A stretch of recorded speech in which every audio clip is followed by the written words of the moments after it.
are getting schooled this morning on Bright Futures. It's a scholarship designed for college students who excel in their studies. But the question now is, what is the future of Bright Futures? News Channel 8's Paul Mueller searches for that answer.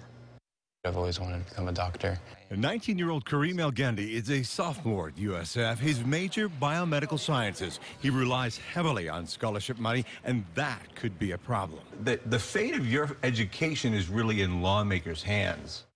It's kind of scary. What scares Kareem and countless others just like him, the future of the Bright Futures Scholarship Program. It's a merit-based program that continues to change how much money students get every year. You know, all these students have worked so hard to qualify for this. It's truly unfair that they are caught up in our political games that carry on sometimes in Tallahassee. This school year, Bright Futures will cover all tuition and fees for Kareem. But last year, the top Bright Futures scholarship only covered about half those fees. And next year, it's anybody's guess. Hopefully, it will be able to be revisited in the upcoming legislative session and go in permanently. Kareem sure hopes so. Because, I mean, we are the future. In Tampa, I'm Paul Mueller, News Channel 8.